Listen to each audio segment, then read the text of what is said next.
historically, who's always been talked about at the lowest presidential approval rating of all time? Historically, Trump. you always Ever?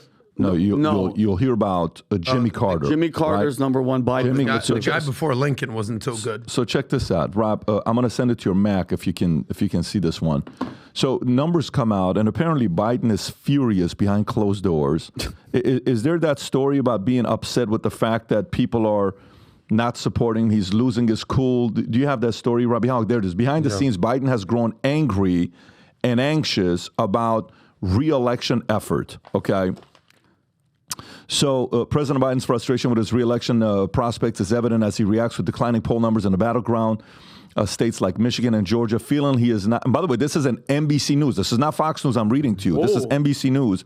Feeling he's not receiving enough credit for his actions and even shouting and swearing in a meeting over the issue. Despite starting to his general election campaign, Biden faces challenges with a lower approval rating compared to past presidents who lost re-election. Rob, can you pull up that one thing I just sent you? I don't know if you have it, if it's come to you yet or not.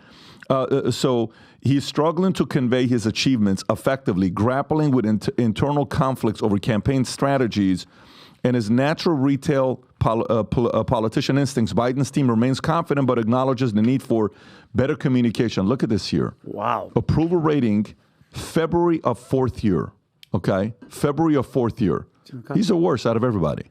Okay? I'm shocked. And Trump was the highest. Yep. 48%, but, go ahead, Tom. It's what made Bush vulnerable. It's the economy, stupid. Yeah. Remember? So look at him. Him and Bush were the lowest. Carter was 43, and Trump's at 48, meaning maybe it was an approval rating that he didn't get reelected. Yeah. Maybe there was other things going on like Twitter files and... Yeah. I'm shocked that Biden is just finding this out. I mean, it's been a 2-year decline. When he was elected, he was at 50-something%. He campaigned on bridging the gap, bringing us all together. Now this guy's secretly trying to build a wall. I'm not surprised by this 38%.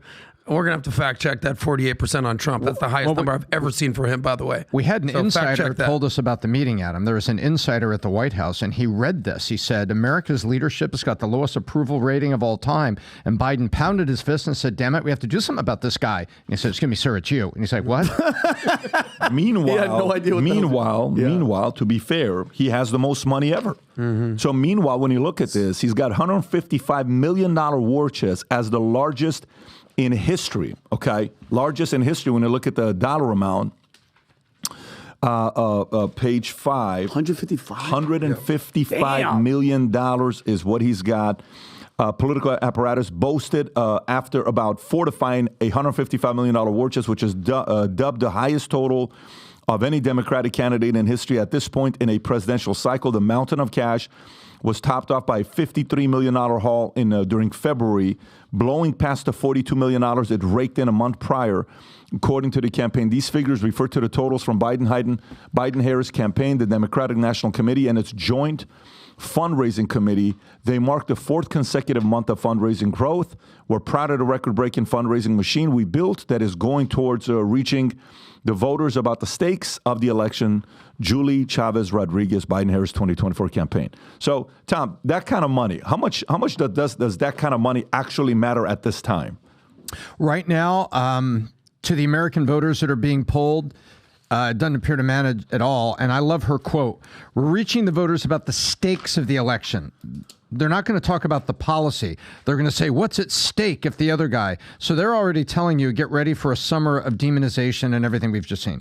So this much money right now doesn't really matter. Because you have to remember, there's campaign money, and then there's committee money, and then there's PAC money. There's 3 stacks. So the campaign's done a very good job and has raised a lot of money on a historical basis.